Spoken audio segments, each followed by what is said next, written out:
अस्सलाम वालेकुम स्टूडेंट्स, उम्मीद है आप तमाम लोग खैरियत से होंगे। मेरा नाम मोहम्मद उमर खान है और आप देख रहे हैं लर्नअप पाकिस्तान। आज के इस लेक्चर में आप तमाम स्टूडेंट्स के साथ पंजाब यूनिवर्सिटी एडमिशन टेस्ट के हवाले से एक इंपॉर्टेंट अपडेट शेयर की जा रही है। Punjab university admission test phase 1 14 जून को कंडक्ट हुआ है। 14 जून को कंडक्ट होने वाले पंजाब यूनिवर्सिटी के फेज़ 1 में मैक्सिमम स्टूडेंट्स अपेयर नहीं हो सके या जो अपेयर हुए हैं वो बगैर प्रिपरेशन के हुए हैं। उसकी रीज़न ये थी कि पंजाब के मेजॉरिटी बोर्ड्स में एग्ज़ाम्स जो है वो चल रहे थे और ये एग्जाम्स 12 जून तक चलते रहे हैं, जिसकी वजह से स्टूडेंट्स अपना मैक्सिमम पंजाब यूनिवर्सिटी के एडमिशन टेस्ट में नहीं दे सके।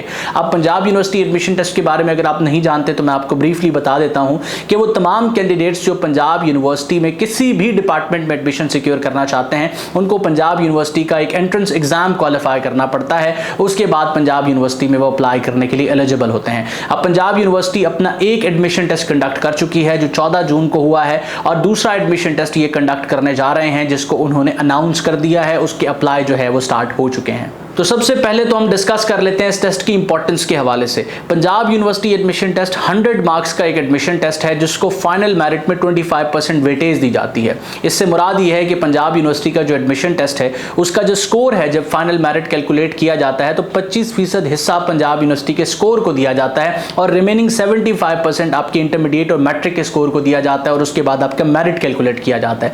इससे मुराद ये है कि वो तमाम कैंडिडेट्स जिनका इंटरमीडिएट पार्ट फर्स्ट में या मैट्रिक में थोड़ा स्कोर कम है तो वो अपनी उस कोताही को, अपनी उस कमी को यहां से पूरा कर सकते हैं और पंजाब यूनिवर्सिटी एडमिशन टेस्ट में अच्छा स्कोर करके इसमें जो है वो अपनी उस परसेंटेज की लॉस को फुलफिल कर सकते हैं। अब पंजाब यूनिवर्सिटी एडमिशन टेस्ट जिन कैटेगरीज में कंडक्ट होता है वो कैटेगरीज इस वक्त आप अपनी स्क्रीन पर देख रहे हैं। आप जिस भी फील्ड के अंदर अपनी इंटरमीडिएट कंप्लीट करके आए हैं उस अकॉर्डिंग आप अपनी फील्ड का इंतखाब करेंगे। फॉर एग्जाम्पल एक कैंडिडेट जो है वो प्री मेडिकल पढ़ के आया है इंटरमीडिएट में और पंजाब यूनिवर्सिटी में वो लॉ में एडमिशन लेना चाहता है या वो बीएस इंग्लिश करना चाहता है तो उसको टेस्ट पीयूएम का देना पड़ेगा क्योंकि उसने इंटरमीडिएट में प्री मेडिकल पढ़ी है। तो आपने अपनी इंटरमीडिएट के अकॉर्डिंग टेस्ट की कैटेगरी के लिए अपने आप को प्रिपेयर करना है। अब सवाल यहां पर आता है कि एक कैंडिडेट जो प्रिपेयर करना चाहता है वो किस रिसोर्स से प्रिपेयर करे। तैयारी के लिए आप लर्नअप पाकिस्तान के इस यूट्यूब चैनल पर भी रिलाई कर सकते हैं। प्लेलिस्ट के सेक्शन में आपको ऐसी वीडियोज मिल जाएंगी जो आपको तैयारी में फैसिलिटेट करेंगी और इसके अलावा लर्नअप पाकिस्तान की तरफ से पब्लिश होने वाली ये गाइड बुक्स आप करीब 3 स्टोर से हासिल कर सकते हैं।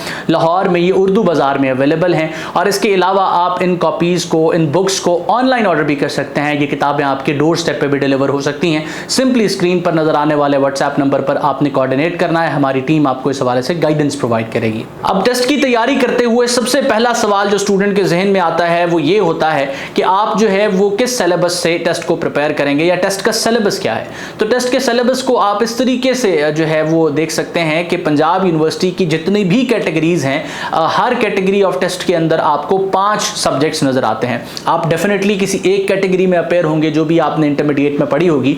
तो हर कैटेगरी के 5 सब्जेक्ट्स हैं और 5 सब्जेक्ट्स में 2 सब्जेक्ट्स कॉमन है, यानी कि किसी भी कैटेगरी के स्टूडेंट्स के लिए 2 सब्जेक्ट कॉमन होंगे। वो सब्जेक्ट कौन से होंगे? पहला आपका वर्बल रीजनिंग का सब्जेक्ट होगा और दूसरा क्वांटिटेटिव रीजनिंग का सब्जेक्ट होगा। अब इन सब्जेक्ट्स में पढ़ना क्या है इसकी तरफ भी हम आते हैं। तो वर्बल रीजनिंग और क्वांटिटेटिव रीजनिंग का ये सब्जेक्ट तमाम कैटेगरीज के लिए सेम होगा और हर सब्जेक्ट 20 नंबर पर मुश्तमिल है। फॉर एग्जांपल क्वांटिटेटिव रीजनिंग का सब्जेक्ट है तो 20 नंबर है उसके, वर्बल रीजनिंग का सब्जेक्ट है तो 20 नंबर है। हर कैटेगरी के लिए रिमेनिंग 3 सब्जेक्ट्स जो है वो डिफरेंट होंगे। फॉर एग्जांपल एक कैंडिडेट प्री मेडिकल की कैटेगरी में अपेयर होता है तो सबसे पहला सब्जेक्ट हो गया वर्बल रीजनिंग, दूसरा हो गया क्वांटिटेटिव रीजनिंग, इसके बाद बायो, केमिस्ट्री और फिजिक्स। ये 3 सब्जेक्ट्स ऐसे हैं जो उसको अपनी जो है वो टेस्ट के अंदर देखने को मिलेंगे और हर सब्जेक्ट में से 20 नंबर का जो है वो पोर्शन आएगा, पेपर आएगा। इसी तरीके से अगर आप पंजाब यूनिवर्सिटी प्री मेडिकल के बाद प्री इंजीनियरिंग का टेस्ट देंगे तो वर्बल और क्वांटिटेटिव सेम होगी। इसके बाद केमिस्ट्री, फिजिक्स और मैथ ये 3 सब्जेक्ट्स होंगे जो प्री इंजीनियरिंग में देखने को मिलेंगे। आईसीएस के सब्जेक्ट्स डिफरेंट होंगे। तो तमाम के तमाम सब्जेक्ट्स जो हैं उनकी कॉम्बिनेशन का जो सिलेबस है वो आप सिंपली वेबसाइट पर जाके देख सकते हैं। उसका लिंक भी आपको डिस्क्रिप्शन में मिल जाएगा। तो जब भी आप तैयारी स्टार्ट करें किसी ऐसे सब्जेक्ट को सबसे पहले टच करें जो आपके लिए कवर करना आसान है और प्रिडिक्टेबल है।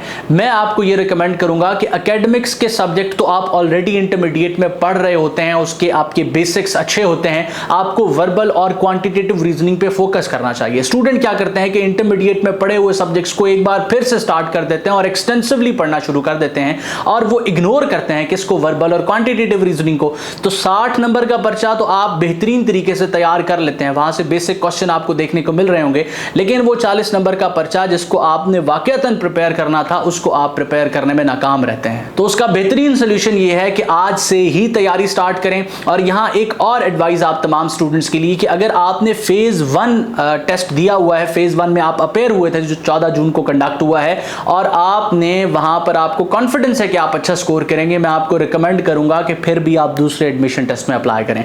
क्योंकि अगर दूसरे एडमिशन टेस्ट में सिर्फ 5 नंबर भी आप ज्यादा ले सकते हैं ना, तो आपको ये फाइनल मेरिट में चीज फैसिलिटेट करेगी। अगर मिनिमम रिक्वायरमेंट सिर्फ ये होती ना कि टेस्ट को पास करना है, फिर तो आपने फेज 1 दे दिया, आपको लगता है आप पास हो जाएंगे, कहानी खत्म हो गई। लेकिन अगर आपको लगता है कि आप मार्क्स को मजीद इंप्रूव कर सकते हैं, जो कि हमेशा गुंजाइश होती है, तो फेज 2 में लाजमी अप्लाई करना चाहिए, फेज 2 को प्रिपेयर करना चाहिए और फेज 2 में अच्छा स्कोर करना चाहिए। अब अगर बात की जाए कि इन सब्जेक्ट्स में पढ़ना क्या है, तो पढ़ने के लिए देखें जो आपकी एकेडमिक्स के सब्जेक्ट हैं उसमें तो इंटरमीडिएट पार्ट फर्स्ट और सेकंड के बेसिक्स को आपने दोबारा से रिवाइज करना है। बेसिक कंसेप्ट्स आपको होने चाहिए। आप जब प्रिपेयर करते हैं इंटरमीडिएट में तो आपका मेजर फोकस होता है कि आप चीजों को डिस्क्रिप्टिव लेवल पे प्रिपेयर करें, क्योंकि आपने आंसर्स को लिखना होता है। लेकिन जब आप प्रिपेयर करते हैं एमसीक्यूज नेचर के एग्जाम के लिए, क्योंकि इसमें नेगेटिव मार्किंग तो है नहीं, तो 100 नंबर के एमसीक्यूज आपने हल करने हैं, तो जब आप एमसीक्यूज नेचर के एग्जाम के लिए प्रिपेयर करते हैं तो फिर आपको कंसेप्चुअली चीजें पता होनी चाहिए। 4 ऑप्शंस आपको दिए गए हैं, अगर आपको आंसर आता होगा तो ही आप ठीक आंसर पे टिक कर सकेंगे, वरना फिर वहां आप अपनी ओपिनियन डिस्क्रिप्टिवली एक्सरसाइज नहीं कर सकते। तो इसलिए एमसीक्यूज नेचर का एग्जाम हमेशा स्टूडेंट से डिमांड करता है कि वो तैयारी किसी ऐसी रिसोर्स से करे जो टू द पॉइंट हो। अब इस सिलसिले में इंटरमीडिएट की गाइड बुक्स को भी यूज किया जा सकता है। लर्नअप पाकिस्तान पर यूट्यूब चैनल पर हम फ्री एमसीक्यूज भी शेयर कर रहे होते हैं, और इसके अलावा अगर आप तैयारी के लिए किसी ऐसी रिसोर्स पर रिलाई करने के ख्वाहिशमंद हो जो कवर टू कवर आपको रेलेवेंट डाटा प्रोवाइड करे, तो आप एक ऑप्शन के तौर पे लर्नअप पाकिस्तान की गाइड बुक्स पे भी रिलाई कर सकते हैं। लेकिन ये टोटली आप स्टूडेंट्स पे डिपेंडेंट है कि आप तैयारी कैसे करते हैं। लास्ट में मैं आप तमाम स्टूडेंट्स को ये बता दूं कि आपने अगर प्रिपरेटरी मटेरियल के हवाले से और अपडेट्स के हवाले से इन टच रहना है तो हमारी स्टूडेंट कम्युनिटी को लाजमी ज्वाइन कर लीजिए। उसका लिंक आपको डिस्क्रिप्शन में मिलेगा। आपके जहन में तैयारी के लिए कोई भी सवाल है, कोई चीज़ आपको कंफ्यूज करती है, चाहे एडमिशन्स के हवाले से भी, तो हमारी टीम के साथ इन टच आएं। हमारी टीम हर वक्त आप बच्चों को असिस्ट करने के लिए, फैसिलिटेट करने के लिए मौजूद होती है। स्क्रीन पर हमारा व्हाट्सएप नंबर आपको शो हो रहा है, सिंपली एक व्हाट्सएप मैसेज आपने करना है और हमारी टीम आपको हर हवाले से असिस्टेंस प्रोवाइड करेगी। मैं उम्मीद करता हूं ये लेक्चर आपके लिए हेल्पफुल रहा। अपना बहुत सारा ख्याल रखिएगा, दुआ में मुझे मेरी टीम को जरूर याद रखिएगा। अल्लाह हाफिज़।